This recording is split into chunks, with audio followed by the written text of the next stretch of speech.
Hello friends, ಎಲ್ರಿಗೂ ನನ್ನ ನಮಸ್ಕಾರ. ನಾನ್ ನಿಮ್ಮ Pushpa Nagaraj, tarot reader cum numerals. ಎಲ್ರು ಹೇಗಿದ್ದೀರಾ? ನಾನಿವತ್ತು ನಿಮಗೆ ಕೆರಿಯರ್ ವೈಸ್ ಹೇಗಿದೆ ಅಂತ ನೋಡೋಣ.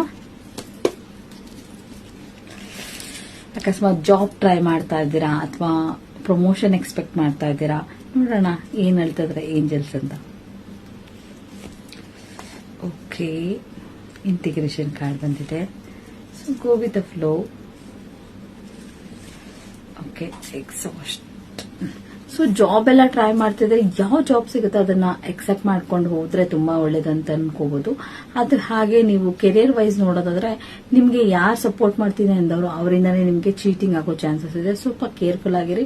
ಅಂಡ್ ನಿಮ್ಗೆ ಜನಗಳ ಬಣ್ಣ ಬಯಲಾಗೋ ಟೈಮ್ ಬಂದಿದೆ ಅಂತಾನೆ ಹೇಳ್ಬೋದು. ಅಕಸ್ಮಾತ್ ನೀವು ಬಿಸ್ನೆಸ್ ಆಗಿರ್ಬೋದು ಅಥವಾ ಕೆರಿಯರ್ ಅಲ್ಲಿ ಏನೋ ಮಾಡ್ತಾ ಇದ್ದೀರಾ, ಸೊ ನಿಮ್ಗೆ ಯಾರು ನೀವು ನಂಬಿದಿರೋ ಅವರಿಂದಾನೇ ನಿಮ್ಗೆ ಚೀಟಿಂಗ್ ಆಗೋ ಚಾನ್ಸಸ್ ಇದೆ. ಸೊ ಆದಷ್ಟು ಹುಷಾರಾಗಿರಿ ಅಂತಾನೆ ಹೇಳ್ಬೋದು.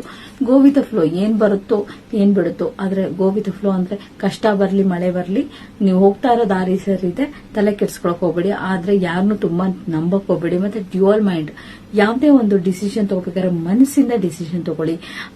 ಏನ್ ಮಾಡ್ಬೋದು ಹಾಗೆ ಹೀಗೆ ಅಂತ ಎರಡು ರೀತಿಯ ಮನಸ್ಸನ್ನ ಇಟ್ಕೊಂಡು ಯಾವುದೇ ರೀತಿಯಾದಂತ ಒಂದು ಡಿಸಿಷನ್ಸ್ ನ ತಗೋಬೇಡಿ. ಯಾಕಂದ್ರೆ ಬರೋ ದಿನಗಳಲ್ಲಿ ನಿಮಗೆ ಬೇರೆಯವ್ರ ಬಣ್ಣ ಅಂತಾರಲ್ಲ, ನಿಮ್ಮನ್ನ ನಂಬಿದವರೇ ಮೋಸ ಮಾಡುವಂತ ಚಾನ್ಸಸ್ ಇದೆ. ಸೊ ಕೇರ್ಫುಲ್ ಆಗಿರಿ.